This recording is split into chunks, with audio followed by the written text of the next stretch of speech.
ಜೋಡು ನುಡಿ.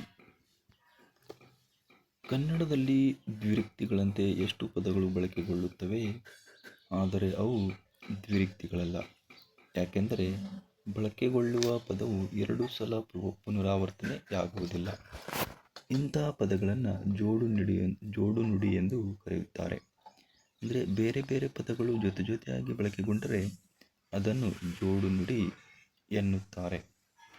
ಬೇರೆ ಬೇರೆ ಪದಗಳು ಜೊತೆಯಾಗಿ ಬಳಕೆಗೊಂಡರೆ ಅದನ್ನು ಜೋಡು ನುಡಿ ಅಂತ ಕರಿತೀವಿ. ಒಂದು ಪದವನ್ನು ಜೋಡು ನುಡಿ ಎಂದು ಗುರುತಿಸಲು ಈ ಕೆಳಗಿನ ನಿಯಮಗಳನ್ನು ಕಾಣುತ್ತೇವೆ.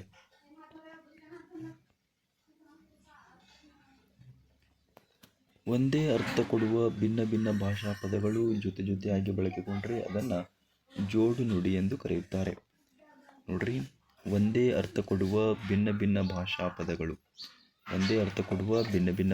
ಪದಗಳು ಜೊತೆಯಾಗಿ ಬಳಕೆಗೊಂಡರೆ ಅದನ್ನು ಜೋಡು ನುಡಿ ಎಂದು ಕರೆಯುತ್ತಾರೆ. ಉದಾಹರಣೆಗೆ ಆಕಳು, ಗೋಮೂತ್ರ.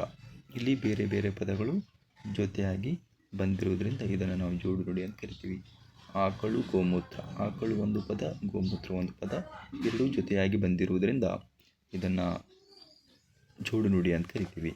ಕೂಡಲ ಇದೊಂದು ಪದ, ಸಂಗಮ ಇನ್ನೊಂದು ಪದ. ಇದು ಕೂಡ ಜೋಡು ನುಡಿ ಆಗಿರುವಂಥದ್ದು, ಕೂಡಲ ಸಂಗಮ ಅಂತೇಳಿ.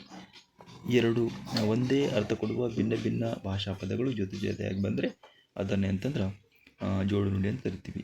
ಜಸ್ಟ್ ಈಗ, ನಡು ಮಧ್ಯ, ಹಳದಿ ಪೀತಾಂಬರ. ಹಳದಿ ಎಂಬುದು ಕೂಡ ಏನಂತಂದ್ರೆ ಒಂದೇ ಅರ್ಥ ಕೊಡ್ತದೆ. ಪೀತಾಂಬರ ಕೂಡ ಒಂದೇ ಅರ್ಥ ಕೊಡುವಂಥದ್ದು. ಸಂತೆ, ಮಾರ್ಕೆಟ್, ಕ್ಯಾಚ್, ಹಿಡಿ, ಕಾಗದ ಪತ್ರ. ಇವು ಏನಂತಂದ್ರೆ ಒಂದೇ ಅರ್ಥ ಕೊಡುವಂಥ ಪದಗಳು. ಭಿನ್ನ ಭಾಷಾ ಪದಗಳು ಅಂತಂದ್ರೆ ಜೊತೆಯಾಗಿ ಬಂದರೆ ಅದನ್ನು ನಾವು ಜೋಡು ನುಡಿ ಅಂತ ಕರಿತೀವಿ. ಗೇಟ್, ಬಾಗಿಲು, ಹಸಿ ಒದ್ದೆ, ದ್ವಾರ, ಬಾಗಿಲು, ಕಡಿ, ಲಾಸ್ಟ್ ಅಂತೇಳಿ. ಈ ರೀತಿ ಅಂತಂದ್ರೆ ಒಂದೇ ಅರ್ಥ ಕೊಡುವ ಭಿನ್ನ ಭಾಷಾ ಪದಗಳು ಜೊತೆಯಾಗಿ ಬಳಕೆಗೊಂಡ್ರೆ ಅದನ್ನು ಜೋಡು ನುಡಿ ಅಂತೇಳಿ ಕರಿತೀವಿ. ಇನ್ನು ನೆಕ್ಸ್ಟ್ ನೋಡ್ರಿ, ಮೊದಲ ಪದದ ಅರ್ಥವನ್ನು ಹೆಚ್ಚಿಸಲು ಉತ್ತರ ಪದಕ್ಕೆ ಅರ್ಥವಿಲ್ಲದೆ ಜೊತೆಯಾಗಿ ಬಳಕೆಗೊಳ್ಳುವ ಪದವನ್ನೇ ಜೋಡು ನುಡಿ ಅಂತ ಕರಿತೀವಿ. ಮೊದಲ ಪದದ ಅರ್ಥವನ್ನು ಹೆಚ್ಚಿಸಲು ಉತ್ತರ ಪದಕ್ಕೆ ಯಾವುದೇ ಅರ್ಥವಿಲ್ಲದೆ ಜೊತೆಯಾಗಿ ಬಳಕೆಗೊಂಡರೆ ಅದನ್ನು ಜೋಡು ನುಡಿ ಅಂತೇಳಿ ಕರಿತೀವಿ. ಉದಾಹರಣೆಗೆ ಬಟ್ಟೆ, ಬರೆ. ಇಲ್ಲಿ ಮೊದಲ ಪದಕ್ಕೆ ಅರ್ಥವಿರ್ತದೆ, ಉತ್ತರ ಪದಕ್ಕೆ ಯಾವುದೇ ಅರ್ಥವಿರುವುದಿಲ್ಲ. ಬಟ್ಟೆ, ಬರೆ.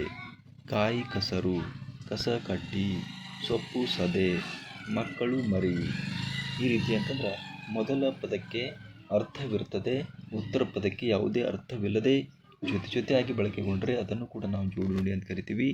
ಮಕ್ಕಳು, ಮರಿ, ಗುಡಿ, ಗುಂಡಾರ, ಕೂಲಿ, ನಾಲಿ, ಕಳ್ಳ, ಕಾಕರು, ಕಕ್ಕ, ಬಿಕ್ಕಿ, ಕೂಲಿ, ಕುಂಬಳಿ, ಮನೆ ಮಾರು, ನೀರು, ನೀಡಿ, ಹುಳ್ಳ, ಹುಪ್ಪಡಿ, ಕಾಳು, ಕಡಿ, ಅರಿವೆ, ಅಂಚಡಿ, ಸಾಲ, ಸೋಲ, ನೂಕು, ನುಗ್ಗಲು, ಸಂಧಿ, ಗೊಂದಿ, ಹಣ್ಣು, ಹಂಪಲು, ಬೀಗರು, ಬಿಜ್ಜರು ಅಂತೇಳಿ. ಈ ರೀತಿ ಅಂತಂದ್ರೆ ಮೊದಲ ಪದದ ಅರ್ಥ ಹೆಚ್ಚಿಸಲು ಉತ್ತರ ಪದಕ್ಕೆ ಅರ್ಥವಿಲ್ಲದೆ ಜೊತೆಯಾಗಿ ಬಳಕೆಗೊಳ್ಳುವ ಪದವನ್ನೇ ಜೋಡು ನುಡಿ ಅಂತೇಳಿ ಕರೆಯಲಾಗ್ತದೆ.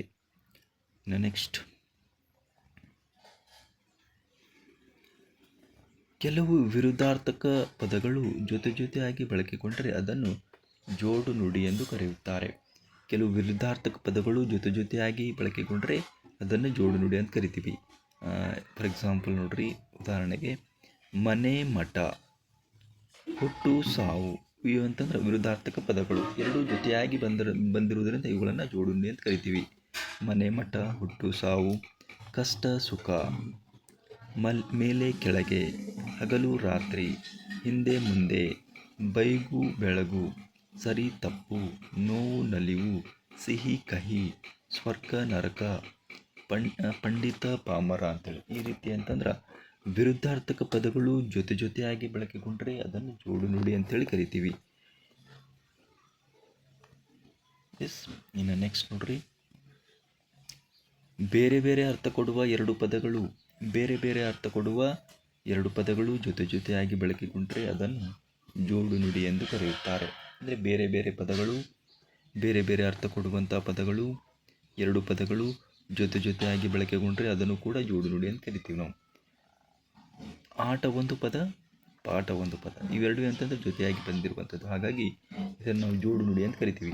ಆಟ ಪಾಠ, ಬೆಟ್ಟ ಗುಡ್ಡ, ಬೆಟ್ಟ ಒಂದು ಪದ, ಗುಡ್ಡ ಒಂದು ಪದ, ಎರಡೂ ಪದ ಅಂತಂದರೆ ಜೊತೆ ಕೂಡಿಕೊಂಡು ಬಂದಿರುವುದರಿಂದ ಇದನ್ನು ಜೋಡು ನುಡಿ ಅಂತ ಕರಿತೀವಿ. ಬೆಟ್ಟ ಗುಡ್ಡ, ಊಟ ಉಪಚಾರ, ಜಪ ತಪ, ಬಂಧು ಬಳಗ, ಮದುವೆ ಮುಂಜಿ, ಉಡುಗೆ ತೊಡುಗೆ, ಗಡ್ಡೆ ಗೆಣಸು, ಪಶು ಪಕ್ಷಿ, ನಡೆ ನುಡಿ, ಆದಿ ಅಂತ್ಯ, ತಿಂಡಿ ತೀರ್ಥ, ದಾನ ಧರ್ಮ, ಬಿರುದು ಬಾವಲಿ, ಮಾನ ಮರ್ಯಾದೆ, ಎಲೆ ಅಡಿಕೆ, ಕೆರೆ ಬಾವಿ, ಮಳೆ ಬೆಳೆ, ಕಾಡು ನಾಡು, ಆಚಾರ ವಿಚಾರ. ಇವುಗಳಂತಂದ್ರೆ ಬೇರೆ ಬೇರೆ ಅರ್ಥ ಕೊಡುವ ಎರಡು ಪದಗಳು ಜೊತೆಯಾಗಿ ಬಳಕೆಗೊಂಡ್ರೆ ಅದನ್ನು ಜೋಡು ನುಡಿ ಅಂತ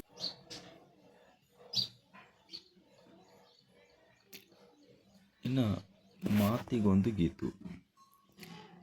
ಎರಡೂ ಪದಗಳು ಜೊತೆಯಾಗಿ ಬಳಕೆಗೊಂಡಾಗ ಉತ್ತರ ಪದವು ಗೀದಿಂದ ಪ್ರಾರಂಭಗೊಂಡ್ರೆ, ಎರಡು ಪದಗಳು ಜೊತೆಯಾಗಿ ಬಳಕೆಗೊಂಡಾಗ ಉತ್ತರದ ಪದವು ಗೀದಿಂದ ಪ್ರಾರಂಭಗೊಂಡ್ರೆ ಅದನ್ನು ಮಾತಿಗೊಂದು ಗೀತು ಅಂತ ಕರಿತೀವಿ. ಮಾತಿಗೊಂದು ಗೀತು. ರೊಟ್ಟಿ ಗಿಟ್ಟಿ, ಇಲ್ಲಿ ಉತ್ತರ ಪದ ಅಂತಂದರೆ ಗೀದಿಂದ ಪ್ರಾರಂಭವಾಗಿರುವಂಥದ್ದು. ರೊಟ್ಟಿ ಗಿಟ್ಟಿ, ಸಾಲ ಗೀಲ, ಶಾಲೆ ಗೀಲೆ, ಹೊಲಗೀಲೆ, ಹೊಲಗಿಲ, ಪುಸ್ತಕ ಗಿಸ್ತಕ, ಮನಿ ಗಿನ್ನಿ, ಮಳೆ ಗಿಳೆ, ಬೆಟ್ಟ ಗಿಟ್ಟ ಅಂತೇಳಿ ಈ ರೀತಿ ಅಂತಂದ್ರೆ ಎರಡು ಪದಗಳು ಜೊತೆಯಾಗಿ ಬಳಕೆಗೊಂಡಾಗ ಉತ್ತರ ಪದ ಅಂತಂದ್ರೆ ಗೀದಿಂದ ಪ್ರಾರಂಭವಾಗಿರುವಂಥದ್ದು ಉತ್ತರ ಪದ. ಶಾಲೆ ಪೂರ್ವ ಪದ ಆದರೆ ಗೀಲೆ ಉತ್ತರ ಪದ. ಈ ಉತ್ತರ ಪದ ಅಂತಂದ್ರೆ ಗೀದಿಂದ ಪ್ರಾರಂಭವಾಗಿರುವಂಥದ್ದು.